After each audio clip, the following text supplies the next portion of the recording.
કેસમાં ફસાવી દેવાની ધમકી આપી 13 લાખ પડાવી લેનાર દંપતીને ભેસ્તાન પોલીસે ઝડપી પાડી છે. સુરતના ભેસ્તાન વિસ્તારમાં રહેતા વીમા એજન્ટને એક્સપોર્ટ કંપનીમાં રોકાણ કરવાના રૂપિયા ડ્રગ્સમાં રોકાણ કર્યા હોવાની વાત કરી ડ્રગ્સમાં કેસમાં ફસાવી દેવાની ધમકી આપી 13 લાખ પડાવી લેવાયા હતા. તો ઠગ દંપતી જેમાં વિક્કી જરીવાલા અને કૃષ્ણા વિક્કી જરીવાલ દ્વારા વધુ રૂપિયાની માંગણી કરાતા આખરે વીમા એજન્ટ દ્વારા પોલીસનો સંપર્ક કરાતા ભેસ્તાન પોલીસ દ્વારા વીમા એજન્ટને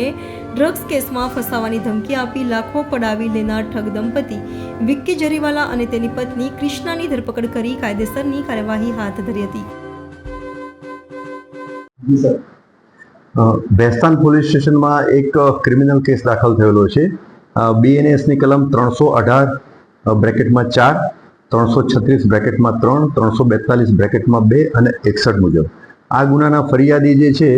ઉલ્હાસભાઈ પુંડલિકભાઈ માળી અને આ ગુનાના આરોપી છે એમાં વિક્કી જરીવાલા આરોપી નંબર 1, આરોપી નંબર 2 કૃષ્ણાબેન વિક્કી જરીવાલા એટલે આરોપી નંબર 1 ના પત્ની એક દેબાશીસ ગ્લોબલ કંપનીનો કોઈ કર્મચારી છે અને એક સેલ એશિયા કંપનીના મોબાઈલ નંબર 8200133628 જે યુઝર જે છે એ છે. હવે આ ગુનાની ટૂંક વિગત એવી છે કે આ ફરિયાદી વીમા એજન્ટ તરીકે કામ કરતા હતા અને આરોપી અને આરોપીના પત્ની એને ઘણા વર્ષોથી ઓળખતા હતા. આરોપી અને આરોપીના પત્ની એટલે આ બંને આરોપીઓ વિક્કી જરીવાલા અને કૃષ્ણાબેન એ બંને ફરિયાદીને એવું કહ્યું કે આપણે ગાંધીધામ ખાતે એક ગ્લોબલ કંપની કરીને છે જે ઇમ્પોર્ટ એક્સપોર્ટનું કામ કરે છે અને એમાં જો તમે રૂપિયાનું રોકાણ કરશો તો તમને સારો વળતર મળશે, પ્રોફિટ મળશે એમ કરી અને ટુકડે ટુકડે